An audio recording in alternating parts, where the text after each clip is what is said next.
Have you ever really, truly stopped to ask yourself why you believe what you believe? And I'm not talking about the big, complex stuff.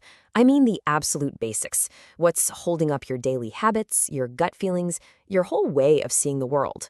Well, today, we're going to dive into the work of a philosopher who dared to question, well, pretty much everything, David Hume. It sounds like a crazy question, doesn't it? Fire burns because it's fire. It just does. You've seen it, maybe you've even felt it. Ouch. It's just a fact. But here's the twist. What if I told you that your absolute certainty about that simple fact isn't based on logic at all? Your proof, you'd say, is your experience, right? Every single time you've ever been around fire, it was hot. It burned. So, case closed. But David Hume comes along and asks this deceptively simple and kind of radical question. How does everything that happened in the past logically guarantee what's going to happen 1 second from now? And this quote, this gets right to the heart of his entire project.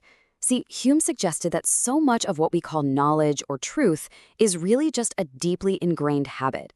He wasn't trying to figure out how our minds should work in some perfect logical world. No. He wanted to roll up his sleeves and figure out how they actually work. To do that, I want you to imagine your mind is a dark room. It's filled with furniture, all your beliefs and assumptions that you've never really looked at closely. Hume's philosophy isn't about telling you how to redecorate. It's about handing you a flashlight so you can finally see how the room is set up and how you've been finding your way around this whole time. So to switch on that flashlight, Hume says we have to start with the raw materials of thought. He argued that absolutely everything in our minds, every idea, every feeling, every memory, can be sorted into just 2 buckets. And here's the kicker. One of those buckets is the source of everything else. So where does it all begin? What's the starting point for our thoughts, our beliefs, even our wildest fantasies? For Hume, the answer is actually really simple and pretty profound. It all starts with our direct, unfiltered experience of the world. Hume breaks it all down into these 2 categories. On one side, you have impressions. These are the raw, vivid, powerful things coming in from our senses and our emotions. The actual feeling of heat, the real taste of an apple. And then on the other side, you have ideas. These are just the fainter copies, the memories or the thoughts about those impressions. An impression is like being at a live concert, and an idea is remembering that concert a week later. It's just not as vivid. So an impression is that immediate hit of reality. It's what's happening to you right now.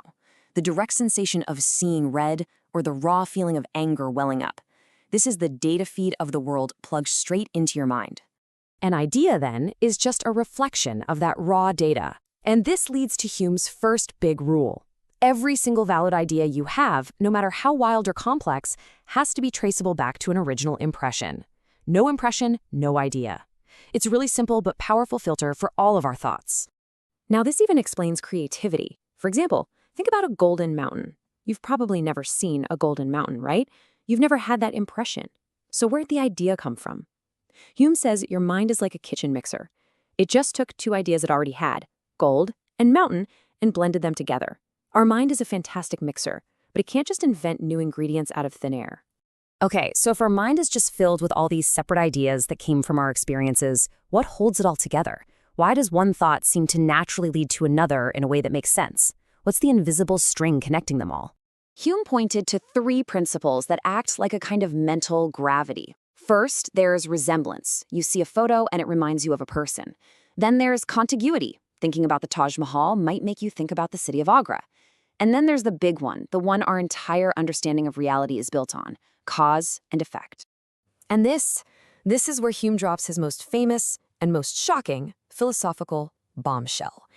He takes that 3rd principle, cause and effect, the bedrock of all science and rational thought, and he shows us that it might just be standing on thin air. Okay, let's use Hume's classic example, 2 billiard balls. Now, I want you to watch really, really closely. What do you actually observe with your senses? You see event A, the first ball rolls.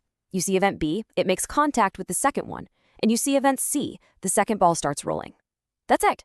That is the complete list of what your senses are telling you. So here's the million-dollar question. Where in that little sequence of events did you actually see the cause?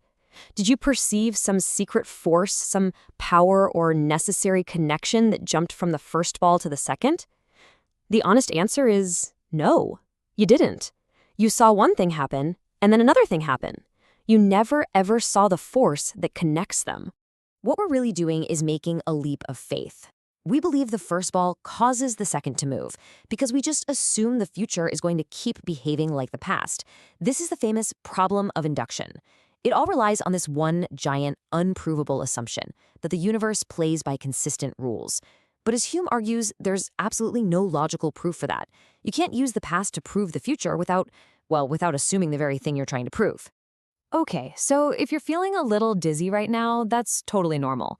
If we can't be certain about cause and effect, how do we even function? How does science even work? How do we make it through the day?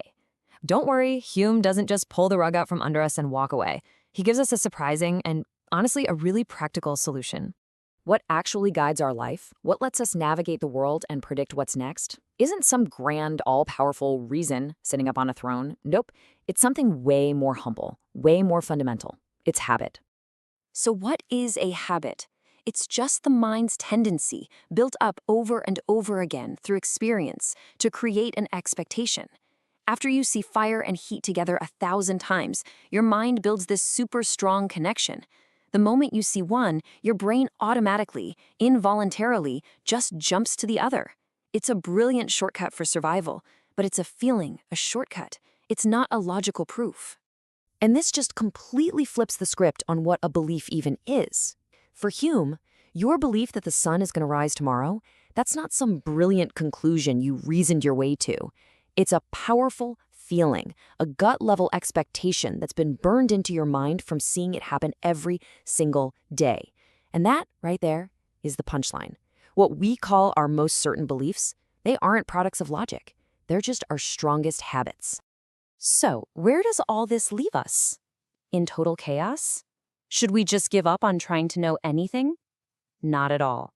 Actually, understanding this gives us a powerful toolkit for thinking more clearly, with a lot more humility, and for navigating a world that is fundamentally uncertain with a little bit more wisdom.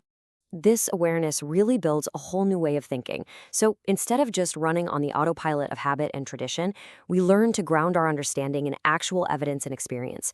We trade that illusion of being absolutely certain for the real power of intellectual humility.